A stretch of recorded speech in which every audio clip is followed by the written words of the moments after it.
Саламатсыздарбы достор. Достор, бүгүн сиздер менен биз HTML'деги семантикалык элементтер жөнүндө маалымат алабыз достор.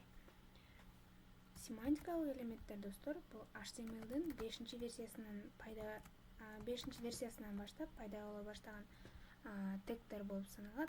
Достор, негизинен мурда биз сайттарды жасап атканда div деп туруп, же болбосо span деп туруп, ошол divдин спандын ичинде башка тегтерди жазып, анан сайтты түзчүбүз да. Мисалы, бул жерде divди ачып туруп, эң эле алгач бизде сайтыбызды түзгөндө анын бодиси болот. Бодисинин ичинде контенттер болот, секциялар болот да. Ошону мисалы биринчи эле сайтта бир дизайнын көрсөтсөм, бул сайттын дизайнын түзүп аткан болсок, бул жерде меню турат, башында меню турат, кириш бөлүгү турат, андан кийин биринчи секция болуп турат, кийинки секциялар аягында мисалы footer турат, бул жерде контакты бөлүмү, адрестердин баардыгы footerде жайгашылат. Ошону достор биз мурда HTML'дин 5-версиясына чейин, бул мисалы бул жердеги меню бөлүгүнү эң алгач жазып атканда эле бул жерге divди ачып туруп, анын ичинде листти жазып UL деп туруп меню түзүп атканда биз ULдин жардамы менен меню жасап алсак болот да. Мисалы бизде home меню деп турат,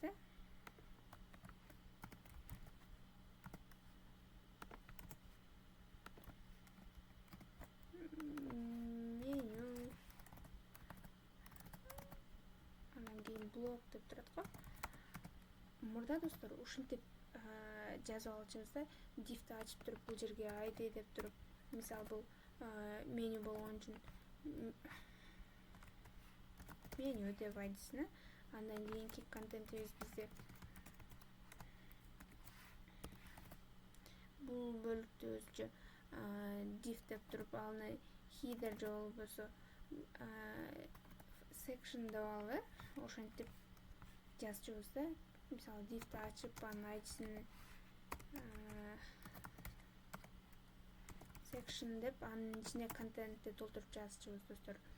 Бул деген достор, дайыма эле divди колдонуп ушинтип жазып бере турган болсок, биздин контентибиз кандай элементти колдонуп, дайыма divди колдонгонубузда бизде divдер аябай көп болуп кетет дагы.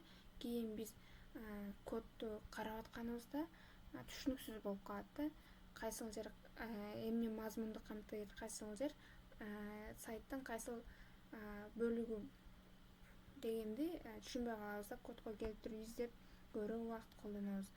Андан кийин достор HTML'дин 5-версиясынан баштап бизге семантикалык элементтер пайда боло баштаптыр да. Мисалы бул жерде div id header дегендин ордуна header деген тег чыгып баштаптыр. Мисалы id sidebar, div id sidebar дегендин ордуна now же болбосо sidebar деген тегтер чыгып баштаган. Мисалы бул жерде content деп турат го, div id content деп. Мисалы бул бөлүктү content div id content деп жазып аткандын ордуна жалаң эле content же болбосо main деген, section же болбосо main деген тегти колдонуп азыр жазсак болот. Бул жерде header, now, main, article, footer дегендер достор, бул семантикалык элементтер болот. Бул элементтер HTML'дин 5-версиясынан баштап колдонула баштаган. Мурда биз div id footer деп жазчубуз. Бул достор, бул семантикалык элементтер достор негизинен HTML достор, мисалы бул программалоо тили эмес да, ал HTML браузерге мазмунду кантип көрсөтүү керектигин айтат да. Бул техникалык жактан программалоо тили эмес, бирок интернеттен мазмунду уюштурууга жардам берүүчү белгилөө тили да. HTMLдин ар бир жаңы версиясы мазмунду бир аз жакшыраак уюштурууга жардам берген жаңы функцияларды кошуп келатат да. Ошондой эле интернет издөөлөрүндө мисалы Google Poisk деген бар да, ошол үчүн өнүктүрүлгөн HTML жаралып атат да. Google Poisk достор мисалы биз сайтты издегенибизде, мисалы эле Nature деп издей турган болсок, жаратылыш деп издей турган болсок, караңыздар, бизде эң алгач Nature деген аталыштагы сайт чыкты. Андан кийин башка сайттар чыгып атат. Бул деген достор Google издеп атканда карайт, Nature деген сөз канчалык көп колдонулду, ошого карайт. Андан кийин сайт жасап атканда сайт канчалык туура жасалганына карап, бул жерден бизге эң жогорку учурда эң керектүү маалыматты берет экен да. Эң биринчи ссылка кылып бул жерде Nature сөзү көп колдонулган үчүн жана бул жерде адреста Nature болгон үчүн биринчи бизге Nature деген страницасын берди. Андан кийин достор бул жакта канчалык сайт туура жазылган болсо, ошого карап Google поисктагы сайт жогорураак кылып чыгарып берет экен да. Баягы Google'дан издеп атканда биз маалыматка жетиш үчүн биз сайтыбызды эгер сайт жасасак, аны башка колдонуучу издеп атканда биз сайтыбызды канчалык туура жазсак, ошого жараша Google башка браузерлер достор биздин сайтыбызды колдонуучуга жогорку деңгээлде чыгарып берет да. Биринчи, экинчи страницаларда, адрестерде чыгарып берет. Достор, семантикалык элементтер негизинен программист үчүн дагы, анан браузерлер үчүн дагы аябай пайдалуу. Программисттер достор кодду жазып атканда кайсы семантикалык элемент бар болсо, мисалы семантикалык элементти колдонгонсо, мисалы бул жерде көрсөтүп кетейин буну.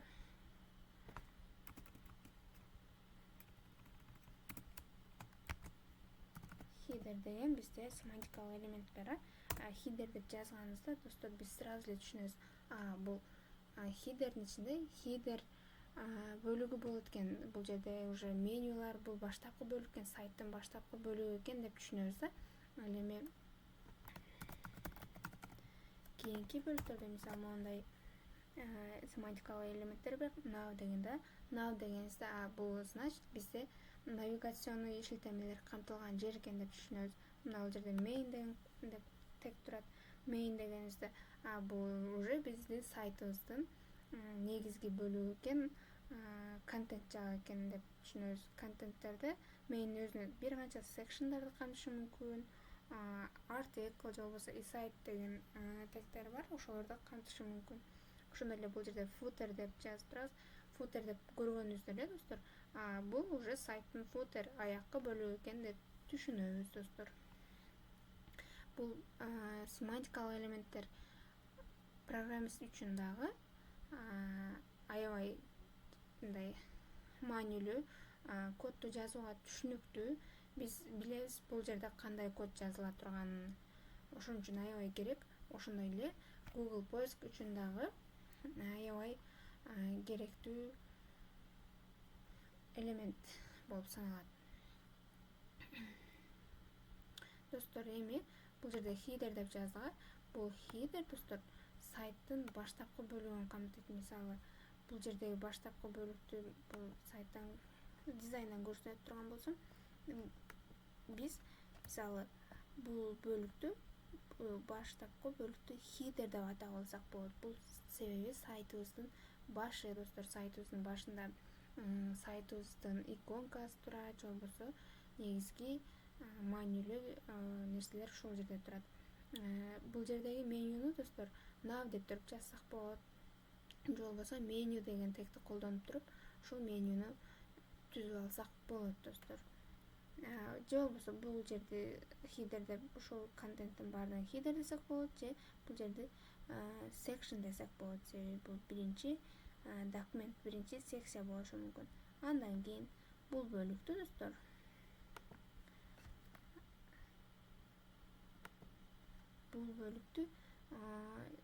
секция деп алсак болот. Биринчи секциябыз, андан кийин экинчи секциябыз, же болбосо бул жерде уже кандайдыр толук көз карандысыз маалымат болгон үчүн бул бөлүктү сайтыбыздын aside бөлүгү десек дагы болот. Бул жерде дагы бир өзүнчө секция кылып алсак болот достор. Жазып атканда section деп тегти ачып туруп анын ичине дифтерди жана башка элементтерди колдонуп жазсак болот экен. Бул жердеги бөлүк бизде ар дайым footer болот достор. Бул footer бөлүгү сайттын эң аягында жайгашат. Бул жерде footer деп туруп, footer тегин ачып, андан кийин бул жердеги маалыматтарды жазсак болот.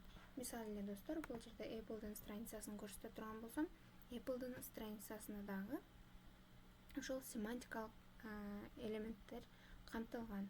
Караңыздар, бизде site now деп турат. Мына now деген жерде уже биздин навигациондук шилтемелер турат. Бул жерде менюнун баардыгы ушул now бөлүгүндө жайгаштыр.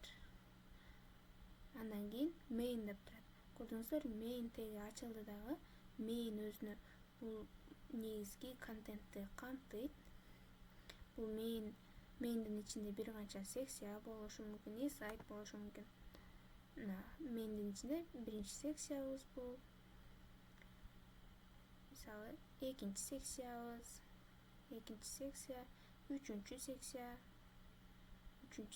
бул, төртүнчү секция. Бул жакта уже төртүнчү секциялар болот экен. Андан кийин достор, бул жердеги акыркы бөлүк, бул сайттын акыркы жагы, бул footer бөлүгү достор. Негизи сайтты түзүп атканда достор, сайттын структурасына жакшы көңүл бурушубуз керек.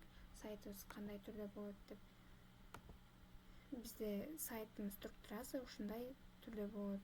Бул эң маанилүү достор сайтты түзүп атканда. Албетте дизайнга жараша болот. Бул жерде эң алгач эле header бөлүгү бул достор сайттын эң башкы бөлүгү. Бирок бул header достор, бул sectionдын ичинде дагы болушу мүмкүн. Себеби бул sectionдын ичинде болгондо, ошол sectionдын ичиндеги баштапкы башкы бөлүктү header деп аталсак болот. Article sectionдын ичинде болушу мүмкүн, же болбосо section article'дын ичинде болушу мүмкүн достор. Article дегенибиз достор, бул өзүнчө көз карандысыз, башкача айтканда самодостаточный контент деп айтып койсок болот да. Независимый контент. Section да ошондой достор. Section өзүнө article'ды камтышы мүмкүн, article же section'ды камтышы мүмкүн. Достор, кандай HTML'да кандай семантикалык элементтер бар экенин достор, мен өткөн сабакта дагы айтып кетсем керек. W3 School деген эң сонун HTML'ди жаңы үйрөнүүчүлөр үчүн эң сонун сайт бар. Ушул жактан HTML деген бөлүккө кирип үйрөнө аласыздар. Бул жакта HTML'ди жаңы үйрөнүп жаткандар үчүн аябай сонун чыгарылыш, башкача айтканда маалыматтар бар. Бул жерде HTML semantics деп турат. Ушул жерге кирип, кандай жаңы семантикалык элементтер бар экенин окуп көрсөңүздөр болот достор. Достор, ушуну менен сабагыбыз аягына келип жетти. Семантикалык элементтер жөнүндө маалымат алдык достор. Семантикалык элементтердин колдонушун эми кийинки сабакта жакшыраак өзүбүз мисал жазып атканда жакшыраак кылып дагы үйрөнөбүз. Достор, кийинки сабакта жолукканча саламатта калыңыздар.